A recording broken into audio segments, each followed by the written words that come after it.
Olá, meu nome é Gabriele Pinto de Oliveira, eu sou acadêmica de Ciências Sociais da Universidade Federal do Amapá e hoje vou apresentar minha pesquisa de iniciação científica da modalidade PIBIC, cujo título é Direitos Humanos, Gênero e Políticas Públicas no Amapá.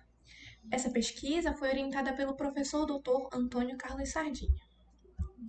Bom, sabe-se que em uma sociedade multicultural é necessário haver o reconhecimento das demandas de diferentes públicos, inclusive aqueles que são marcados pelas relações sociais de gênero. Assim, após anos de lutas e mobilizações feitas pelo movimento feminista, em 1985 foi criado o Conselho Nacional dos Direitos da Mulher, que tinha o objetivo de promover políticas que buscassem eliminar a discriminação contra a mulher e assegurar a sua participação nas mais diversas atividades do país, como políticas, econômicas e culturais. Além disso, a partir de 2004, passaram a ser realizadas algumas conferências nacionais de políticas para as mulheres, que serviram para fundamentar a criação e atualização do Plano Nacional de Políticas para as Mulheres. Este, por sua vez, surgiu para estabelecer diretrizes que deveriam ser seguidas por todos os estados, a fim de garantir às mulheres o acesso a mais direitos e políticas públicas. No Amapá, temos o Conselho Estadual dos Direitos da Mulher, o CEDMAP, a Secretaria Extraordinária de Políticas para as Mulheres, além de várias outras organizações e movimentos sociais que lutam por essa causa.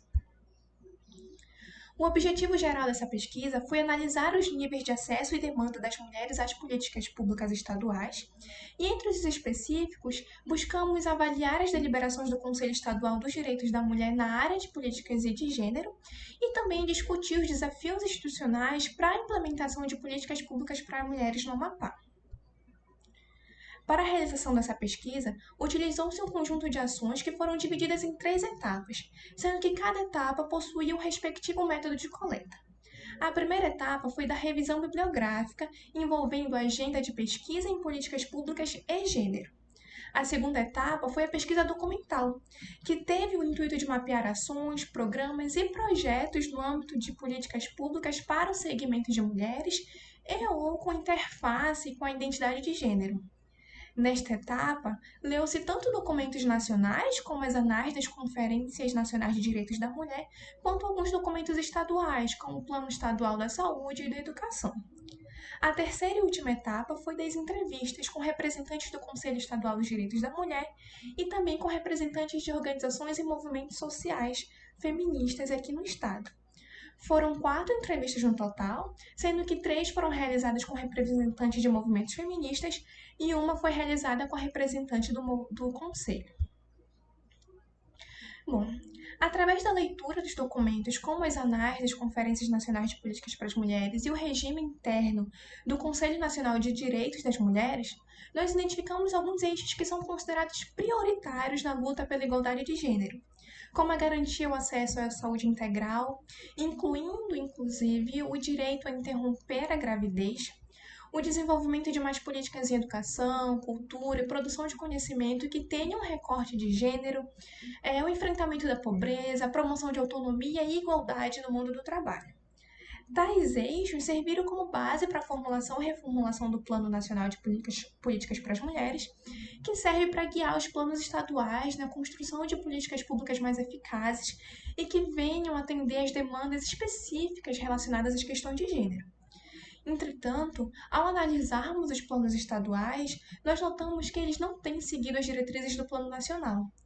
Isso porque o único plano que faz esse recorte atendendo algumas metas do Plano Nacional é o da saúde, que possui políticas de prevenção e enfrentamento ao câncer de mama e de colo de útero, mas que ainda destoa do que é solicitado pelo Plano Nacional, já que não prevê a possibilidade, por exemplo, do aborto legal. Mas a gente entende que isso ainda é uma discussão no Brasil todo e não só aqui no Amapá.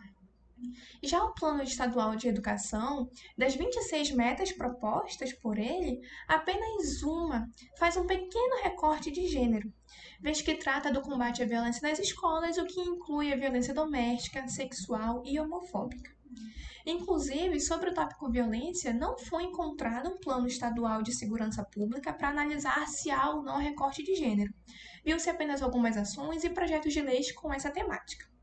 Destaca-se ainda que, apesar de o Plano Nacional de Políticas para as Mulheres ter surgido em 2004 e o Amapá possuir um Conselho Estadual e uma Secretaria Extraordinária de Políticas para as Mulheres, não há um plano estadual específico para esse público, demonstrando uma falha na deliberação e na elaboração de políticas mais eficientes e que atendam a essas necessidades. Já nas entrevistas, identificamos que entre as principais pautas dos movimentos feministas estão o combate à violência contra a mulher e ao feminicídio, que aumentaram consideravelmente agora durante a pandemia. No entanto, quando questionado sobre a relação entre os movimentos com o CEDMAP, as entrevistadas afirmaram que o Conselho precisa se fortalecer mais, precisa ter mais representantes em todos os 16 municípios para que sejam reconhecidas as demandas das mulheres de diferentes realidades, como a rural, por exemplo, e não só as demandas das mulheres da capital. Notou-se ainda que não há uma boa comunicação entre os movimentos e o Conselho, prejudicando novamente o mapeamento das demandas e a deliberação acerca das políticas. Por fim, outro ponto levantado foi que, enquanto que a Secretaria Extraordinária tem esse trabalho mais voltado para eventos e serviços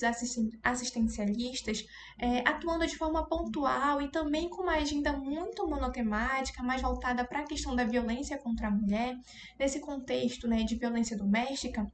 o CEDMAP ele possui uma atuação mais burocrática, no sentido de não fiscalizar ou propor novas políticas públicas, mas sim focar em questões de natureza mais interna, como eleições e regulamentos e regimentos. Desse modo, conclui-se que o Estado do Amapá ele falha ao estruturar planos com recorte de gênero que possam atender a diferentes carências dos públicos em questão, uma vez que há uma limitação para tornar as demandas das mulheres uma agenda intersetorial que perpasse todas as políticas sociais. A agenda de políticas para as mulheres ainda é restrita ao combate à violência doméstica contra a mulher. Por outro lado, os movimentos feministas e as organizações sociais atuam de modo muito pontual, com baixa capacidade para incidir e dialogar com o Conselho Estadual dos Direitos da Mulher, que, por sua vez, não atua na formulação e proposição de políticas públicas, considerando o cenário anteriormente exposto. Bom, em resumo é isso. Muito obrigada pela oportunidade e pela atenção.